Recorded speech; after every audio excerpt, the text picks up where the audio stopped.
Salam alaikum, bonjour à tous. Merci Mahdi pour l'invitation. Sam Ali Nassadé, comme m'a présenté le frère Mahdi, doctorant au Subcom, et en même temps CEO et cofondateur d'une start-up tunisienne labellisée avec la Startup Pact qui s'appelle CISIT. Bon, on va continuer principalement avec l'intelligence artificielle, mais dans un secteur que je pense qui est un secteur très important. Et là, l'intelligence artificielle peut aider énormément, peut être aussi très bénéfique vu que le secteur souffre énormément aussi. Il y a énormément de problèmes qui est le secteur agricole. Si on dit agriculture, on dit de l'eau. Sans eau, on ne peut pas avoir de production agronome. Malheureusement, les dernières années, on a souffert énormément aussi de la rareté de l'eau. Malgré cette année, alhamdoulilah, on a une pluviométrie durant l'année, elle est satisfaisante pour l'agriculture, mais pas pour récupérer au moins la nappe d'eau. Donc, on souffre de réduction continue de l'eau. C'est un problème très critique. Avec le changement climatique, avec aussi la dégradation continue de nos sols et la désertification. Ce sont des défis qui sont très importants pour notre nourriture, pour notre sécurité alimentaire. Durant notre parcours, mon parcours en tant qu'entrepreneur, parce que notre start-up elle est dans le secteur digitalisation de certains process dans le secteur agriculture, comme le smart irrigation, digitalisation du contrôle du réseau d'irrigation, et ainsi de suite. On a découvert l'hydroponie. C'est quoi l'hydroponie? C'est de la culture au sol. On fait de l'implantation sans besoin de sol, avec un circuit fermé d'eau qui répond exactement aux besoins de la plante dans tous les termes. En termes de solutions nutritives, les nutriments, l'environnement, éclairage, température, humidité, tout l'environnement pour avoir d'une production agronome sans besoin de substrat, le sol. Cette technique, elle est énormément bénéfique. Alors là, on a une réduction du gaspillage les sortes de gaspillage de l'eau, on peut récupérer jusqu'à 90%. Avec l'optimisation de l'espace et l'accélération du cycle de production, on peut aussi augmenter au minimum la productivité de plus de 50%. Plus loin du sol, plus loin de la source la plus importante des maladies. 80% des maladies viennent du sol. Donc, avec plus loin du sol, on n'a plus besoin d'utiliser les pesticides, insecticides qui sont des produits qui sont contre la santé humaine. Donc, on peut avoir quelque chose de plus, disons, healthy. Comme vous voyez dans cette image, c'est une image d'une installation parmi nos installations qui s'était attaquée par une maladie fongique grâce à une élévation de l'humidité. Donc, l'hydroponie en Tunisie, actuellement, elle est en train d'être adoptée par les privés, par notre agriculteur. Ce n'est pas notre culture pour la production agronomique, mais ça commence vu les changements climatiques, vu le besoin, vu plusieurs d'autres facteurs.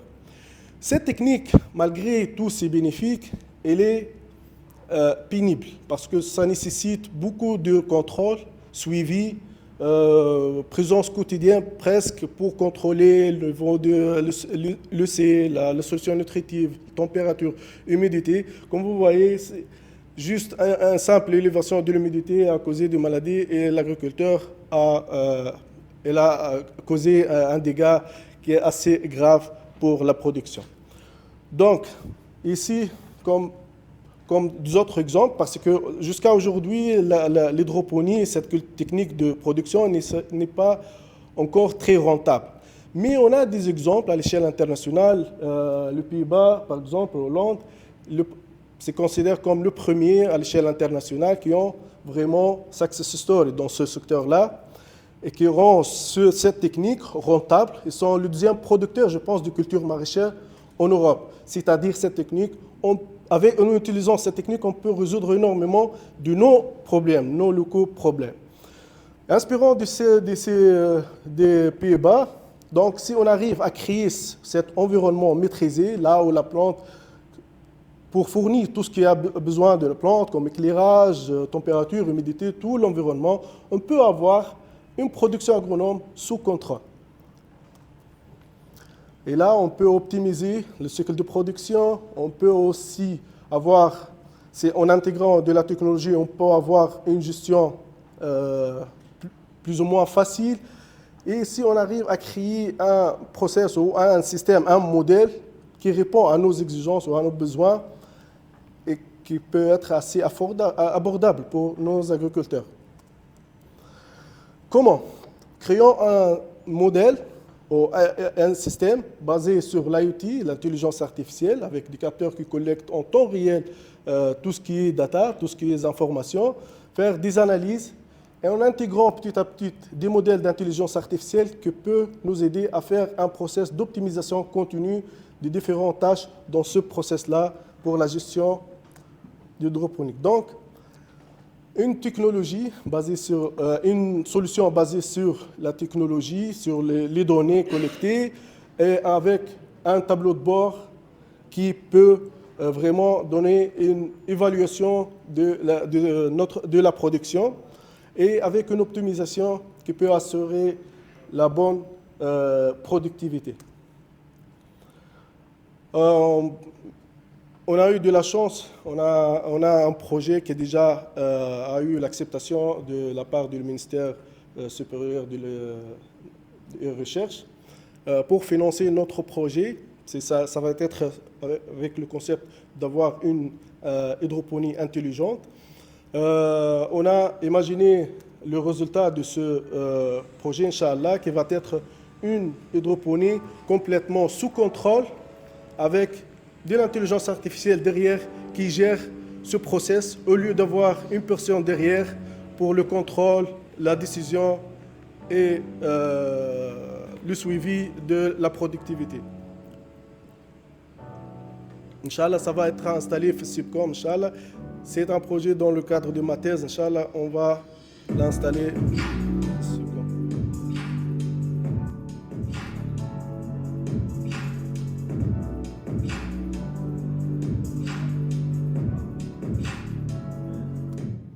Voilà, merci pour votre attention.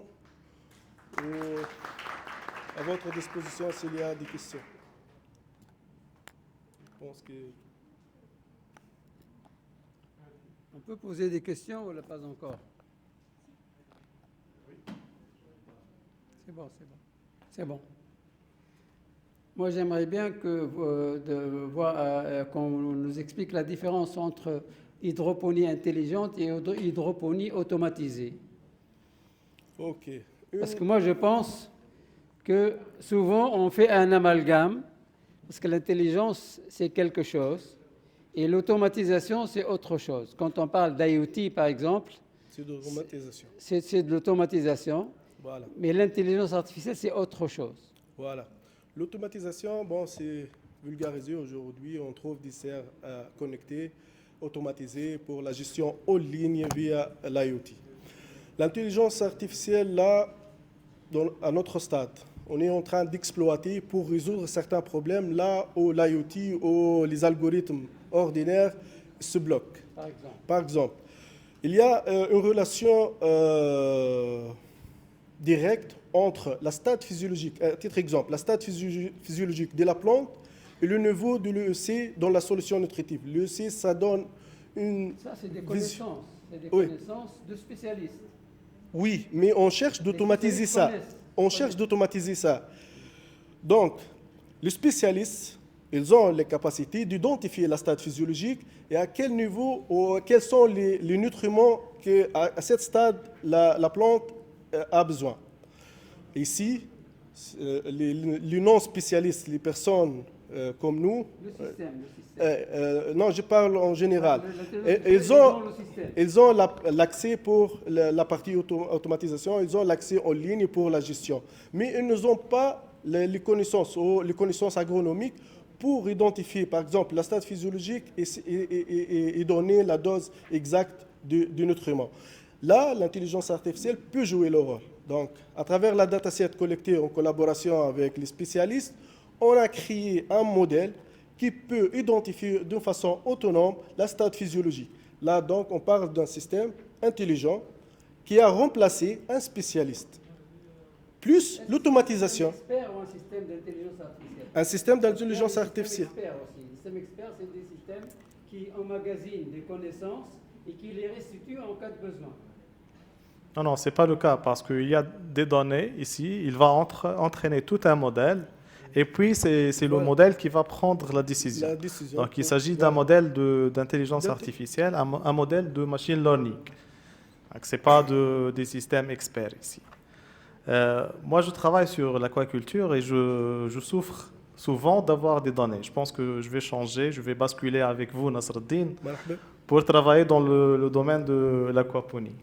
Donc, je pense que c'est Avec mieux plaisir, pour moi et avec pour vous aussi. plaisir. Oui, on souffre de la rareté des données, des datasets. Donc, sans dataset, on ne peut pas parler d'un modèle d'intelligence artificielle. On peut bien sûr collaborer et, afin Très d'arriver bien. à un résultat, Inch'Allah, تكون مزيان. Ok, merci beaucoup. Merci à يعطيك vous. الصحة Merci. Nasreddin, يعطيك merci. Quel est le modèle d'intelligence artificielle technologique? Comment vous l'avez intégré pour la solution de terre? Vous allez sur Internet ou vous avez intégré carrément le moteur d'intelligence artificielle chez vous? On a collecté un peu du dataset, on a augmenté cette dataset, on a testé cette dataset. Le moteur. Oui, le modèle. C'est dans des cartes électroniques, je pense. C'est dans Oui, l'embarqué. On est en train de travailler à, tout d'abord, répartir tous les problèmes qu'on a. Et chaque tâche, on fait un modèle propre à ce problème-là, intégré dans un système embarqué. Donc, on travaille pour léger le maximum les modèles qu'on arrive à générer. Et après, on fait des tests. Jusqu'à maintenant, pour notre premier modèle, c'était basique pour identifier si on a fuite dans notre réseau ou non. On est arrivé à 98%. Ça, c'est un problème qui est en train de fonctionner et tourne. Parce que les données ou les features ne sont pas trop compliquées. Donc, on a eu une bonne réussite. Pour les autres qui sont encore en test. Donc, on est, comme dit déjà Ahmed, parce qu'il a une idée, on est en train de travailler sur le modèle, d'avoir un modèle, léger ce modèle et le mettre dans un système Il y a embarqué. des modèles open source, voilà. DeepSeek. Moi, je connais une société qui fait de l'intelligence artificielle à Korba, je pense. Ils ont téléchargé DeepSeek, ils l'utilisent dans leur système. Non, nous on fait... Parce que moi, je pense sincèrement que ça ne sert à rien de réinventer la roue. C'est bien de faire du transfert technologique, de comprendre très bien comment fonctionne un modèle. Si vous avez des solutions prêtes déjà, on a un marché déjà. Donc s'il existe des solutions qui Vous pouvez avoir existent, plusieurs marchés. Hein. On espère que vous Oui. avez plus que ça. oui, Inch'Allah. Mais ce que nous sommes en train de faire, c'est quelque chose personnalisé qui répond à nos exigences, qui doit être à low cost, avec minimum de ressources, qui peut... Le cost, c'est l'open source. Il n'y a pas de plus... mais comment intégrer DeepSeek dans un système embarqué qui a 200 MHz comme maximum de fréquence? Là,